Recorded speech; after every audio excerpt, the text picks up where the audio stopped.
கிருஷ்ணம் வந்தே ஜெகத்குரு. நம்ம நாராயணியத்தில் 84 தசகங்கள் வரைக்கும் பூர்த்தி பண்ணியிருக்கோம்.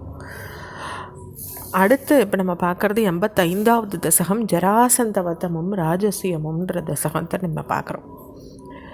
அதில் தர்மர் பண்ண ராஜசூய யாகத்தையும் ஜராசந்தனுடைய வதத்தையும் நம்ம பார்க்குறோம். அதோட ஸ்லோகத்தை பார்க்கலாம். तथो मकत भूभृता सिरनिरोत संक्लेशितं सताष्टकयुधायुत द्वितीयमीश भूभृताम् अनाथचरणायते कमपि पूरुषं प्रोहिणोत् अयाचत समागत शमपनेव किं भूयसा. அப்போ ஜராசந்தன் யார்? மகத மன்னன். அப்போ அவனால் பல அரசர்கள் துன்பப்பட்டான். ஏன்னா அவளெல்லாம் ஜெயிச்சு சிறைபிடிச்சு நீண்ட காலம் அவளை சிறையில் வைக்கிறது அவனுடைய குணாதிசயமாக இருந்தது. அவங்கிட்ட இருந்த அரசர்களுடைய எண்ணிக்கை 20,800ன்னு சொல்லப்படுறது.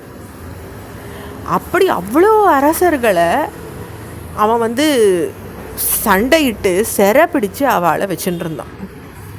அப்படி இருக்கும் பொழுது அனாதைகளுக்கு புகலிடமான உம்மா கிட்ட ஒரு மனுஷனை தூது அனுப்பினான். அப்போ அவன் ஜராசந்தனுடைய வதத்தை தான் யாசித்தான். ஏன்னா அந்த ராஜாக்களினுடைய தூதாக அவன் வந்தான். ஏன்னா அவளால் அந்த அளவு அவனுடைய தொல்லையை பொறுக்க முடியல. சுவாமி கிட்ட அவள் முறையிடுறான். இயா சுரபிம் ஆகதம் ததனு நாரதோ தீரிதாத் யுதிஷ்டமகதோத்யதாத் உப்யகாரிய भार्याकुलः वृत्तजयिनोत्वरात् उभयसित्री इद्युत्तवे ससंसुषिनिजैः समं पुरमियेथ யௌதிஷ்டித்ரீம். அப்போ சுவாமி ஜராசந்தன் மேலே படையெடுக்க விரும்புகிற சமயத்தில் நாரதர் வரார். தர்மபுத்திரனுடைய ராஜசூய யாகம் செய்ய முயற்சி செஞ்சுட்டு இருக்கிறதையும் சொல்கிறார் சுவாமிகிட்ட. அதை கேட்டு 2 காரியங்களுக்கும் ஒரே சமயத்தில் வந்ததை பற்றி கலங்கரார் மந்திரியான உத்தவர். அப்போ ராஜசூய யாகம் செய்ய எதிரிகளை வெல்ல வேண்டியது அவசியமாகுது. யாகத்திலேருந்து 2 காரியங்களும் சித்தியாகும்னுட்டு சொல்கிறார். அப்போ நீர் உம்மா பரிவாரத்தோட யுதிஷ்டருடைய தலைநகரத்துக்காக சுவாமி இந்திரபிரஸ்தத்துக்கு புறப்படுறார். யௌதிஷ்டிரீம் அப்படின்னு அந்த வசனம் நமக்கு சொல்கிறது.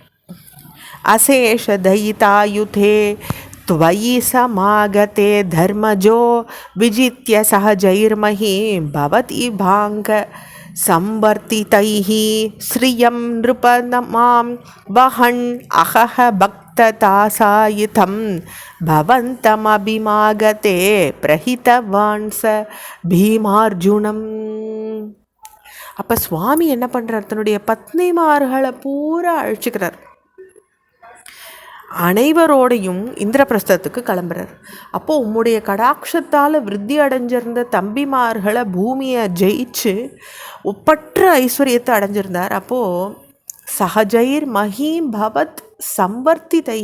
அப்போ அவ்வளோ ஐஸ்வர்யத்தோடு இருந்தார் தம்பிமார்களோட தர்மபுத்திரர்.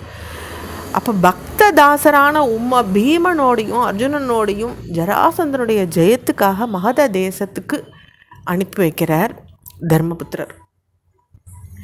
சபீமார்ஜுனம் அப்படின்னு வருது ஸ்லோகத்தில். பீமனும் அர்ஜுனனும் கிருஷ்ண பரமாத்மாவோட கிளம்புறாங்க மகத தேசத்துக்கு. கிரிவ்ரஜபுரம் கதாஸ்ததனு தேவ யூயம் த்ரயோ யயாச சமரோத்சவம் த்விஜம் அசேஷண தம்மாகதம் அபூர்ண சுக்ருதிம் த்வமும் பவனஜேன சங்கிராமயன் நிரீக்ஷ்ய சஹ ஜிஹ்னுனா த்வமபி ராஜயுத்வா ஸ்திதஹ. அப்போ தேவதேவா இப்போ 3 பேரா, அதாவது சுவாமி, பீமன், அர்ஜுனன் பிராமண வேஷத்தில் கிளம்புறா மகத தேசத்துக்கு. கிரிவ்ரஜத்தை போய் அடைஞ்சுட்டு அந்த ஜராசந்தன் கிட்ட எல்லாரும் கண்டு கழிக்க துவந்த உற்சவத்தை யாசிக்கிறார் சுவாமி. உம்மை கையால் மரணம் எய்கிற புண்ணியத்தை பூர்த்தி ஆகாத அவனை பீமசேனனோட போர் புரிய அவனே விரும்பும்படி செய்கிறார் அவன் மனசுக்குள்ளே பூந்து. அப்போ நீர் அர்ஜுனனோடையும் 2 மன்னர்களோடையும் யுத்த வேடிக்கையை பார்த்துட்டுருக்கார் சுவாமி. தொடர்ச்சியை நம்ம அடுத்த பகுதியில் பார்க்கலாம். ஹரே கிருஷ்ணா.